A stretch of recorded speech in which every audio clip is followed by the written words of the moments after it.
What if the fastest-growing league in basketball is about to slam on the brakes?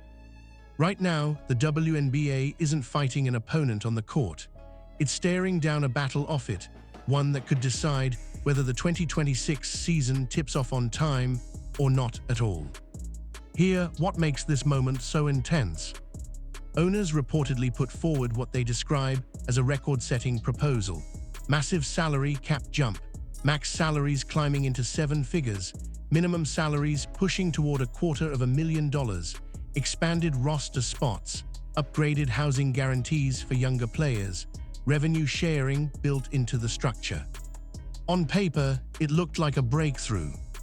But the response from the Women's National Basketball Players Association: not good enough.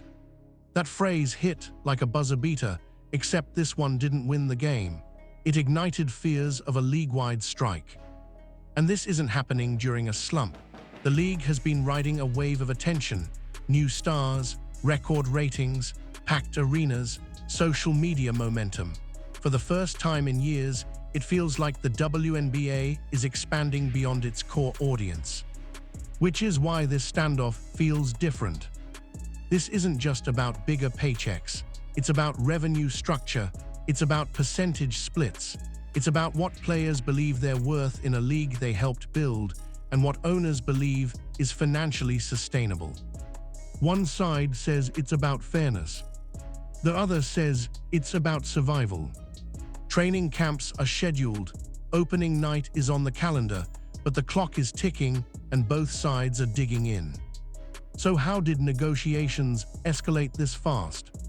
Why is 30% the number everyone keeps coming back to? And who actually has the leverage if this goes all the way to a strike? Because what happens next could redefine the future of the league, for better or worse. Here, what makes this standoff so complicated? The owners didn't come in with a small bump. According to reports, the latest proposal from the WNBA included some of the largest financial jumps in league history. The salary cap reportedly rising to around $5 million per team. The max salary jumping from roughly $800,000 to about $1.3 million in year one, with escalators that could push it toward $2 million later in the deal. Minimum salaries starting around $230,000 to $250,000.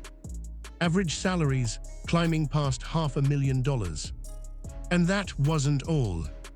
The proposal also included built-in revenue sharing, something players have pushed for publicly. Reports suggest that under the league's structure, players could receive a significant share of net revenue after operating expenses.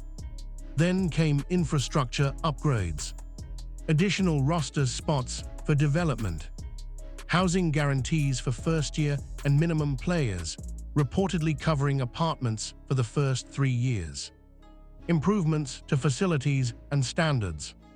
From the league's perspective, this wasn't symbolic, it was structural. It was meant to signal, "We're investing in you."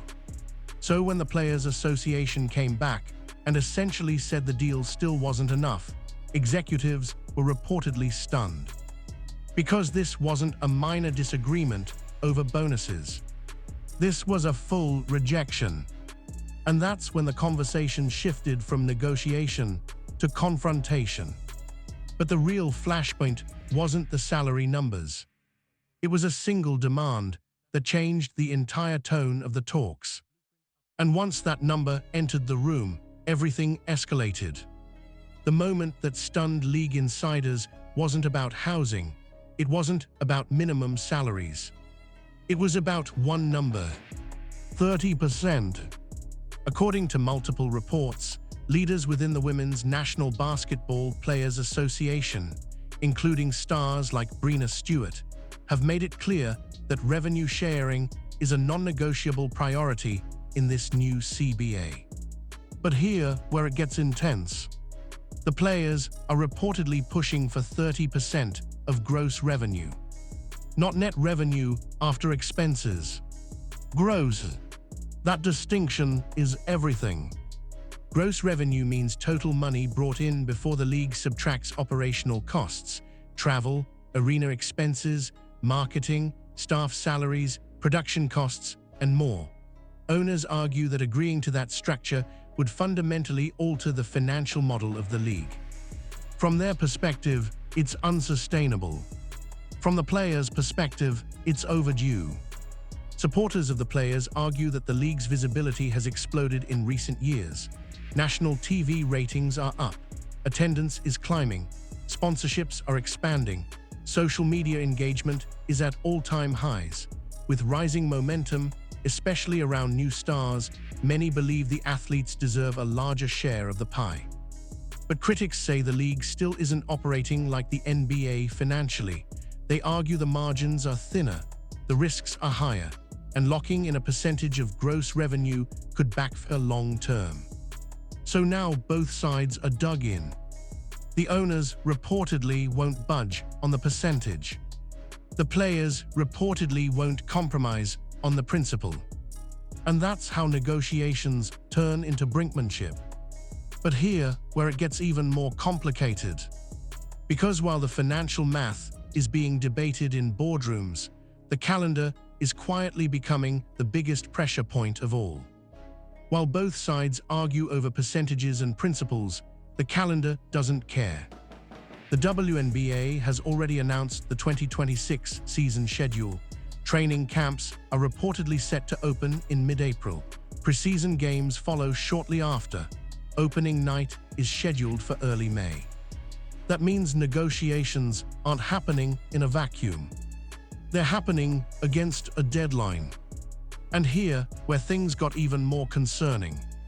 In a recent interview, Breanna Stewart acknowledged that time is running out, but also admitted there isn't clarity on an official drop-dead date for when the season would need to be delayed if a deal isn't finalized.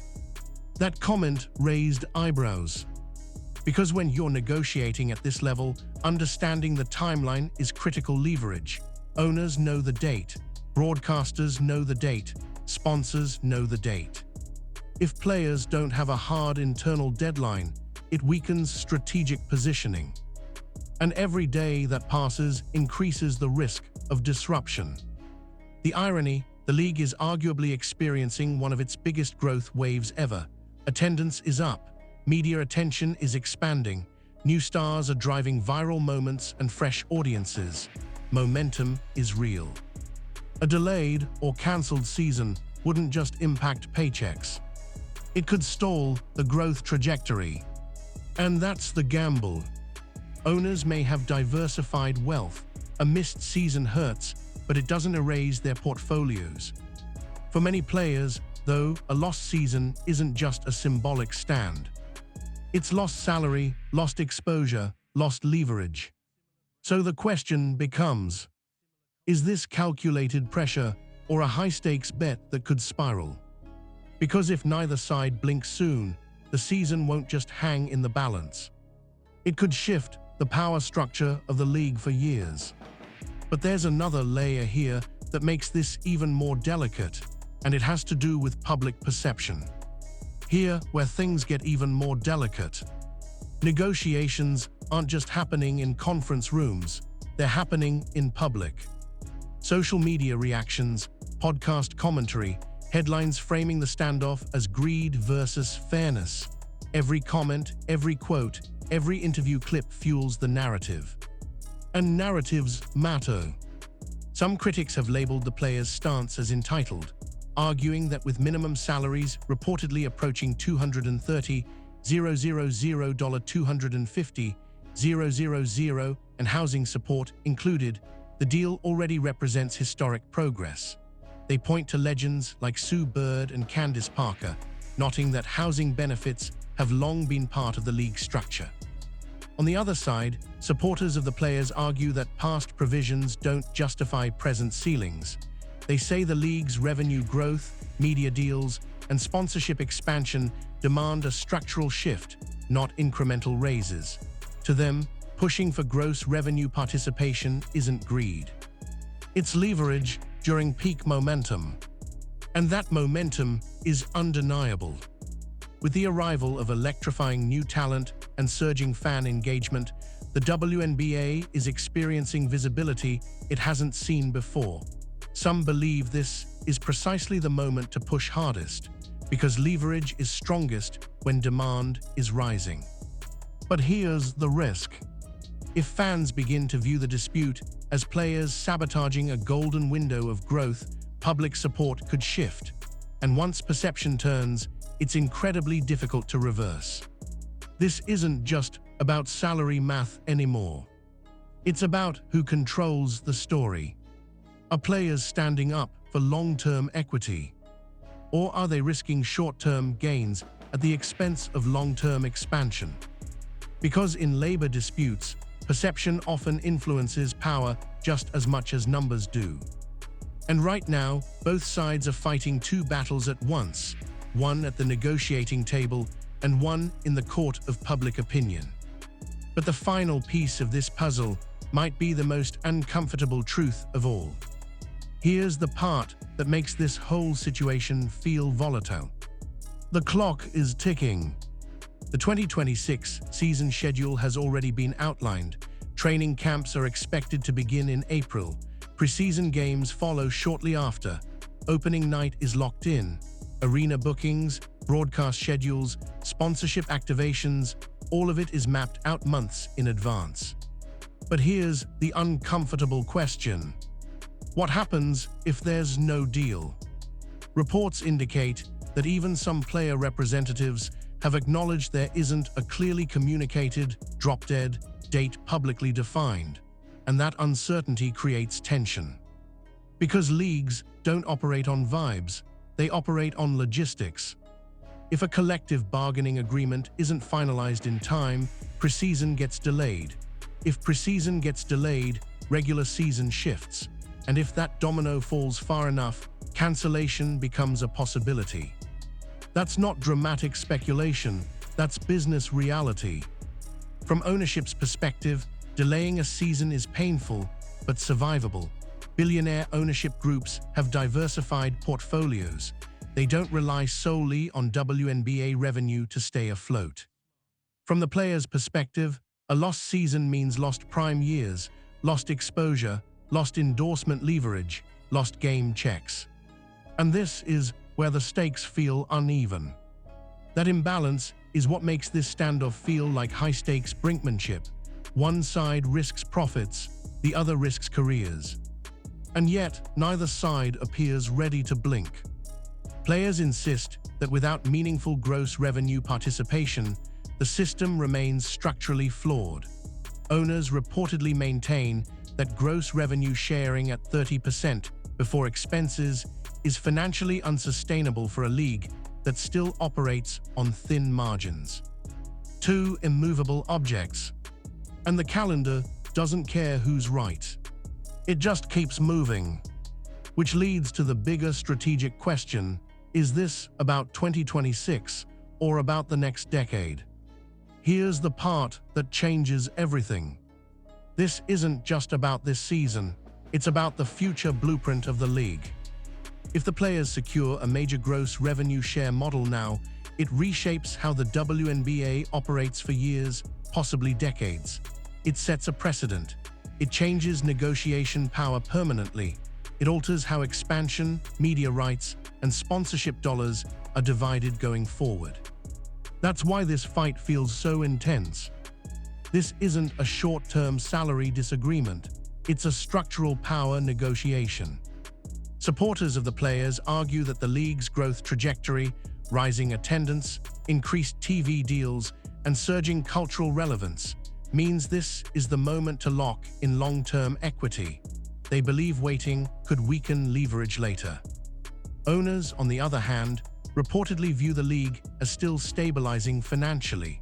They argue that committing to aggressive gross revenue splits before sustained profitability could jeopardize long-term sustainability. Two completely different risk calculations. One side is betting on future growth. The other is protecting against financial volatility. And in the middle of it all is momentum. The WNBA has never had this much national conversation. New stars are driving ratings. Social media engagement is exploding. The spotlight is brighter than ever. That's what makes this moment so fragile. A strike could stall momentum, but some believe not pushing now could waste leverage forever.